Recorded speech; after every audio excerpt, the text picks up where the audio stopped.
Hello, friends. Hello. Hello. Welcome back to Keto Cooking. Yes, my husband is stuffing his face with our Sous Vide Sunday dish. Happy Sunday. We hope you guys are having a great day today. We did something a little bit different for Sous Vide Sunday. We did sous vide chicken tacos. Now, I know that sounds weird, but really the sous vide applies to the chicken itself. And let me just tell you, it's amazing.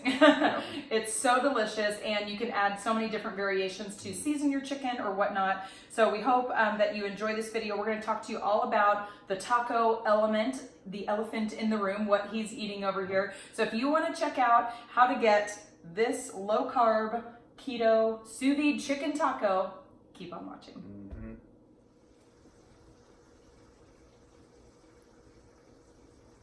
Am I introing this, or are you introing Yeah, I guess you are. Hi everybody. Hi. So, all right. So this is the brine for the sous vide chicken. So, but really, this can be used for any chicken breast, whether you're doing sous vide or otherwise. It's a great way to keep chicken breast from getting dried out. Yes. Because it gets dry and tough and leathery, and Nobody likes that. It's bad. We didn't plan that, I promise. So I do this with all my chicken, all my chicken breasts, no matter how I'm preparing it. I start with this. It only takes an extra 20 minutes, and it just sits there for the 20, 30 minutes. Worth it. Totally. So what I'm going to do is I have a bowl here with hot water from my sink, just as hot as the water will get from my sink. It doesn't really matter how hot. It doesn't have to be boiling or anything. This is about 3 or 4 cups of water.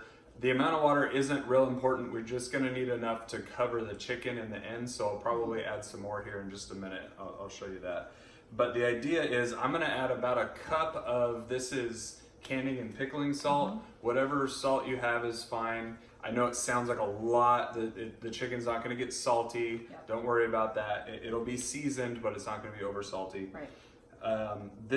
So I'm using canning and pickling salt. What that means is it's just a really, really fine granule, and so it'll dissolve in the water easier. I do enough of this that it's worth it to me to buy it. It's $1.48 for this big box of it, so I don't mind getting that. And we used to use kosher salt, but it just was harder. Just because that's what we use. Yeah, and so we had it, but it does take longer for it to dissolve. Yeah. So this is just an easy way to make it easier. You can use the kosher salt. If you do, you'll probably want to add about 1.25 cups of salt instead of a cup of salt, because the granules are bigger. There's actually not quite as much salt there in a cup, volumetrically speaking. So anyways, this is what I use. Use what you have on hand. It's fine. And so anyways, we're going to take a cup here of our salt. This is where we kind of use the time lapse to get this. No, this is not cooperating. There it goes. Hey. All right. So, and it's not real critical. It's all clumped up. It's not real critical exactly how much salt you use. Right. If you use a 1.5 cups or 1.25 cups, it's not going to make or break your dish. I'm not going to really take a ton of time to get exactly a cup. It's not that critical. Typically, he doesn't measure. A lot of times, I'm measuring it really for you, so that you can see how to do it if you've never done one before. But it's not that big a deal. Do you need a spoon or something? Yes, I do. We didn't think that through, did we? Nope. I was gonna get it for you. So it's hot water. The reason it's hot is just to help the salt dissolve better. We want to just stir it up real good here. Again, it's not real critical how much water or how much salt. So we're just gonna get it stirred up real good. And I think I'm a little low. No, I think I'm okay. So now what I'm gonna do is, before we put the chicken in, this is hot water, and I know it's not boiling, but it's still hot enough to begin to cook the chicken. So don't want that. So we're not gonna dump in the chicken yet. What we're gonna do is just put in some ice, which is basically adding more water. You're welcome. Okay, and This water is fine. isn't she lovely? We don't plan any of this. We don't talk about what we're gonna say or what we're gonna do before we start. So this is us. Yep, this is who we are. So, all right. So now I can put my finger in here, and it's cold water. So I can go ahead and put in my raw chicken. So what we're doing today, is chicken tenderloins, and that's really just a fancy marketing term for cut up chicken breast. Yeah. So they'll take a chicken breast, they'll cut it this way, and then they'll cut it this way into strips, and you have what they call chicken tenderloins. So we bought them. They're a little bit more expensive, but they cook up faster. It saves us some time from having to cook them longer, but also cut them up ourselves. Yeah. You can just buy chicken breasts and Yep. cut them yourself, and you got Absolutely. chicken tenderloins. Or just, you can do pretty much the same process with chicken breasts, and it'll be exactly the same. Exactly. Yep. So now I'm just gonna take this and I'm gonna stick it here, get it all in the bowl. I just need, this is where, as far as how much water you need, you just need enough to cover all of the meat that you're putting in here. So Oh yeah, you in did. I this thought case, you were it's going to be like low just on about- water. This is great. Yeah, so remember the ice that you're adding is water, and because it's going into hot water, a lot of it melts, and just so that adds to your water. So I got enough here, so now we're just gonna take this, set it aside. It's on ice, so we don't have to worry about bacteria or anything like that. And it's only 20 minutes, so there's no very low risk of any cross contamination or anything like that. So we're gonna set it in the back corner of our counter, out of the way. No kids can grab it or anything like that for about 20 minutes, 30 minutes at the most. Don't want to go much over that. Definitely. If you start going to like 45 minutes an hour, that's how you make it too salty. Exactly. So just if you put in on accident way too much salt, just make sure you stay on the lower end of the time scale, and you'll be fine. So just go no more than 30 minutes. It's almost dummy proof. I mean, it's really simple. So. It really makes a huge difference. If you ever wonder how the restaurant chicken breast that you order with like grilled veggies, if you ever wonder why it's so tender and juicy and why you can't get that at home, it's probably some sort of brine method that they use to get it to be that juicy and tender. Like we go to this deli here in town called Jason's Deli, and we get a side of their grilled chicken. What? It's not my deli. It's not his deli. But we get a side of their grilled chicken to go with our salad when we get the salad bar, and it's just so tender and so juicy, and it's just delicious. So we can achieve that same texture at home by brining it. So. All right. So I'm gonna wash my hands here, and then we'll take you to the next step. You know what we didn't do again? What? We didn't talk about who was gonna intro this one again. So now we're back in this. Hello. Welcome to the next step. Okay, so our chicken's been in the brine for about 20 minutes. We're ready to season it and get it in the sous vide bath. If you're not cooking this sous vide, it's okay. You're just gonna wanna cook it over some direct cooking method. So fry it in a pan or grill it direct on your barbecue or on your grill outside. Either way is fine. But it's Sous Vide Sunday, so we're pretty excited about it. Yeah, so we're gonna sous vide it because it's sous vide. So. And I think this is our first dish that's chicken that we're doing in the sous vide. Yeah, we haven't done chicken in the sous vide I'm pretty before. excited about it. Yeah, this is good. It's somewhat of an experiment. Yeah, it always is. But it's gonna be good. Yeah. I have no doubt in my mind about this. So, all right, so here's what we're gonna do. So I have a baking dish. It's got a little bit of a side on it because there's gonna be a little bit of water. We're gonna sprinkle seasonings, and it's gonna be a little messy. So normally I would use a cutting board, but in this case, I want to kind of keep it contained. So that's just a helpful tip. Smart. So Pro tip number 1. Pro tip: use a baking dish with sides. All right. So let's pull it all out. Let's just lay it out.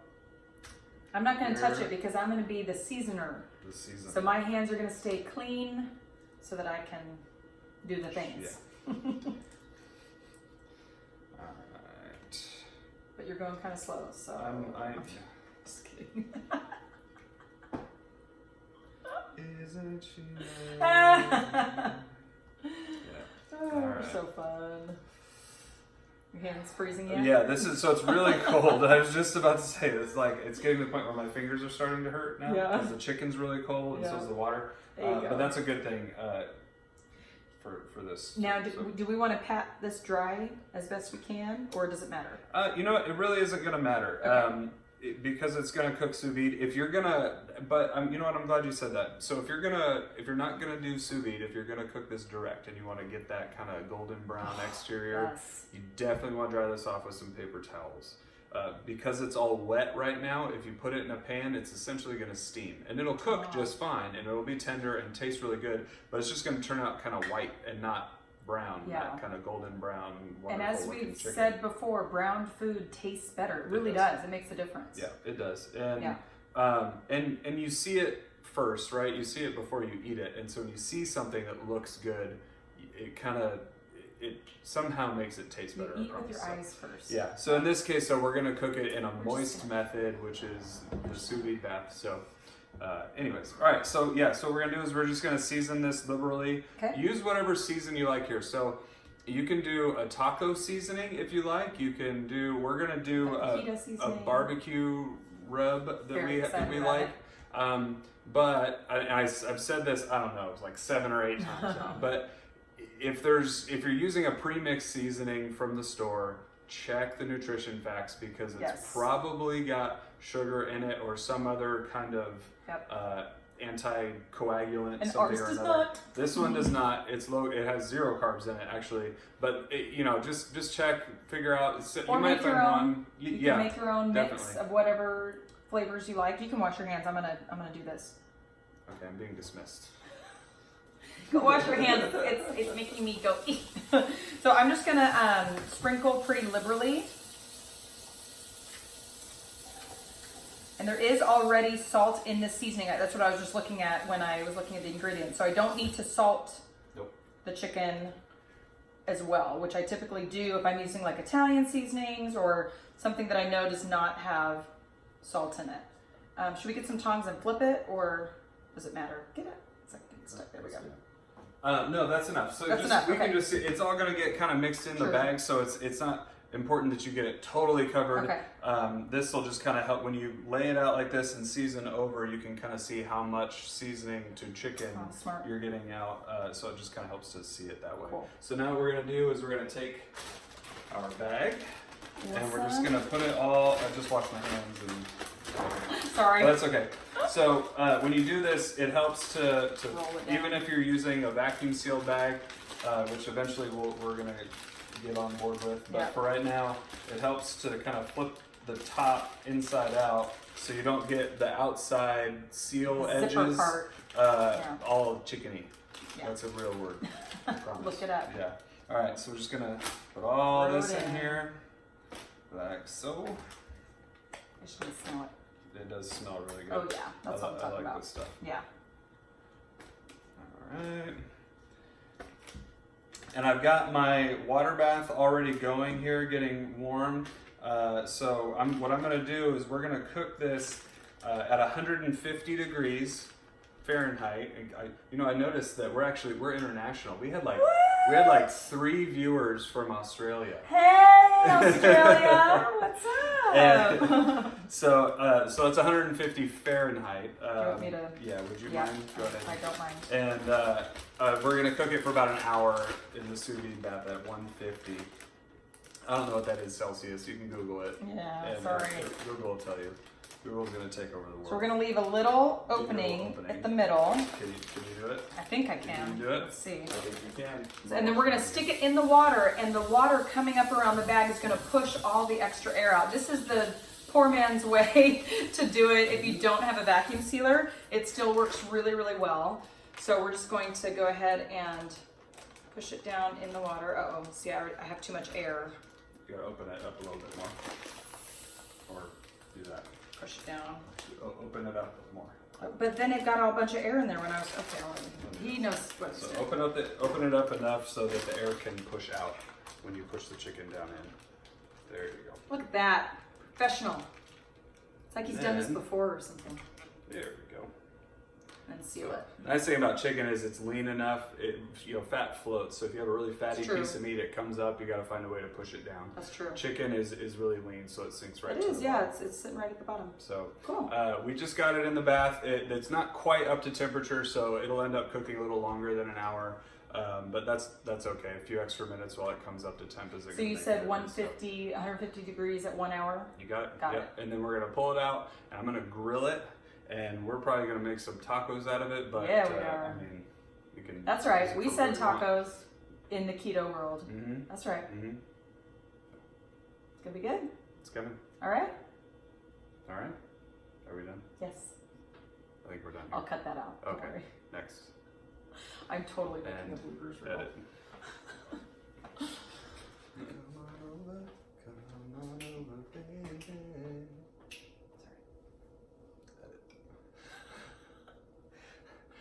All right, everybody. So now that the chicken is cooked, we're gonna take it out of the water bath and we're gonna get it good and dry. Woo. So I'm gonna start doing here is get this bag opened up.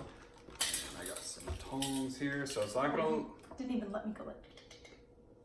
So I'm gonna take this out and out of the bag. It's not gonna look like much. It's all kind of pushed together. Get in there.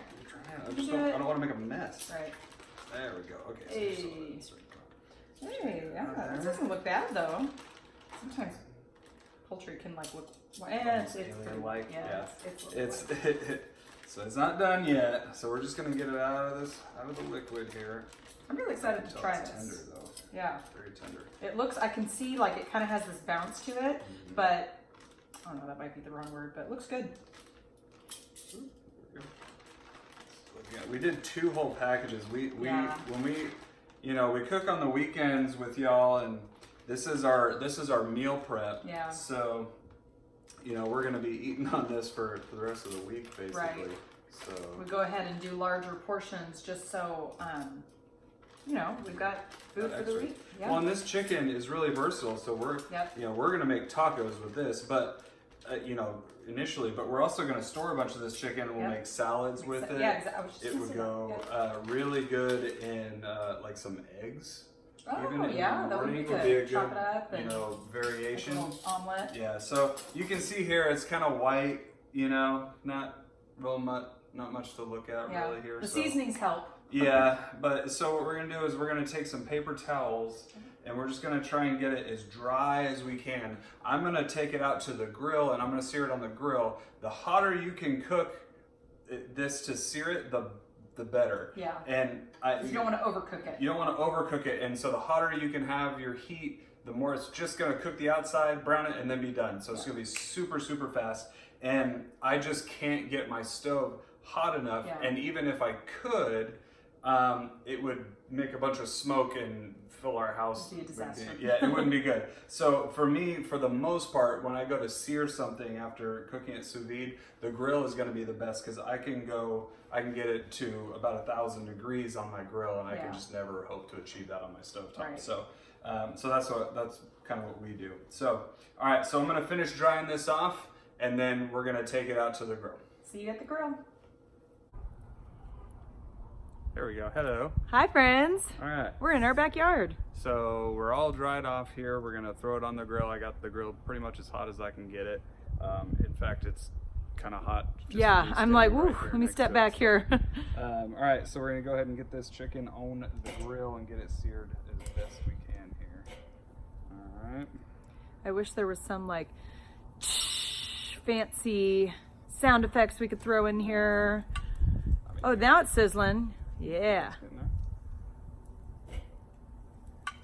It's a really windy day here. It is so in windy. San Antonio, so hopefully the audio isn't awful. It's not windy right this second.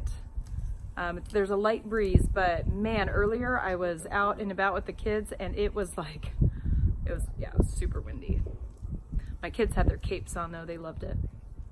They were being superheroes. That's looking good. So how long do you think it'll take to sear the chicken? Because the chicken's cooked, so we don't need to cook it through or anything. Just until it's brown on each side. So you're really looking at it right. as hot as you can get the fire. If you have a propane grill, just crank it up to 11. Yeah. Put it down for a couple minutes. Be careful, with smoke and splatters and things like that. But you're talking about maybe 3 or 4 minutes aside. Yeah. But look at the color of the meat. You want it to get brown on the outside. Nice. And that's what you're going for. And you're doing direct heat, so he's got the coals pushed over on one side, and the chicken's right above it. So we're talking hot and fast. Yep. All right. All right. Let's wait and see what the finished product turns out.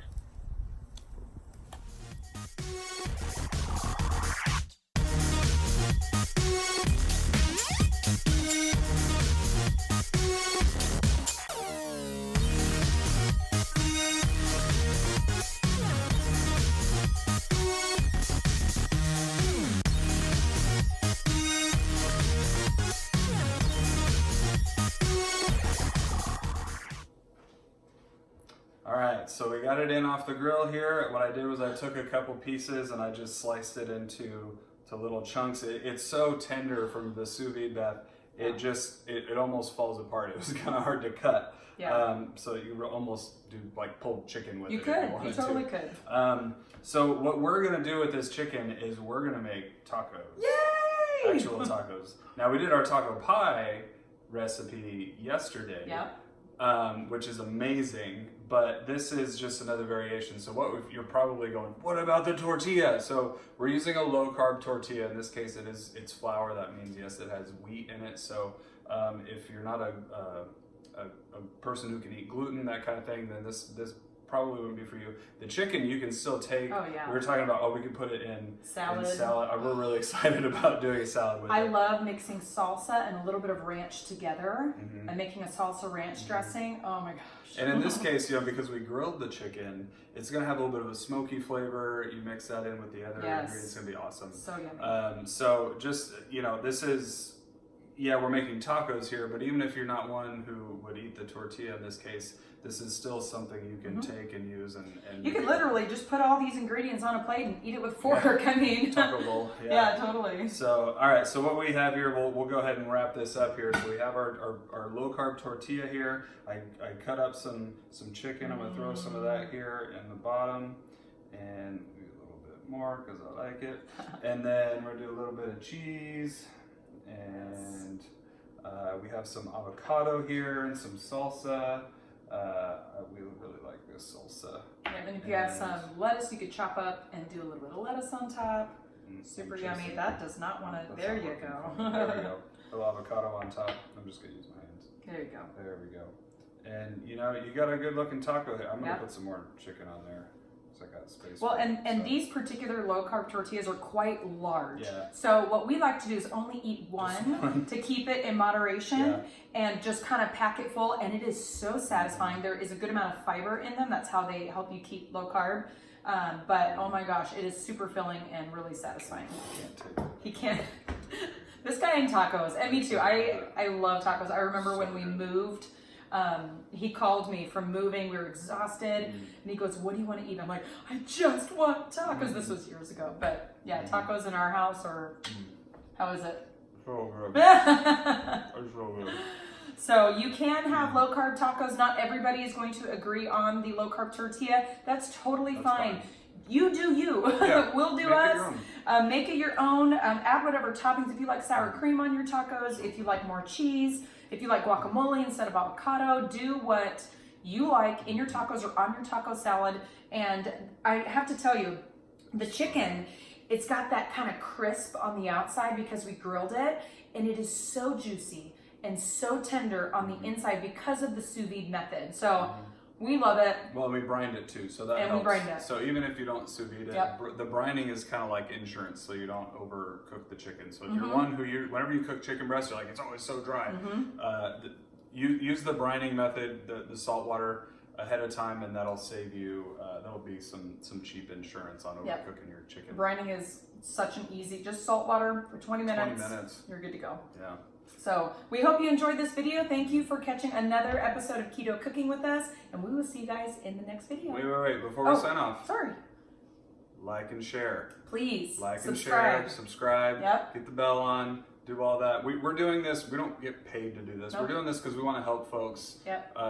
Be able to stick to their diet well. Find foods that they can eat that taste good. Yes. That are still keto. And also, I mean, some of the stuff like cooking the chicken, you might not even be on the keto diet. You can cook the chicken that way and still love it. Yeah. So, anyways, we just want to do this to help people. Yeah. So if this is helpful at all to you, please share this video and help us reach some other people, help more people. That's right. So we love you guys. Thanks. Bye.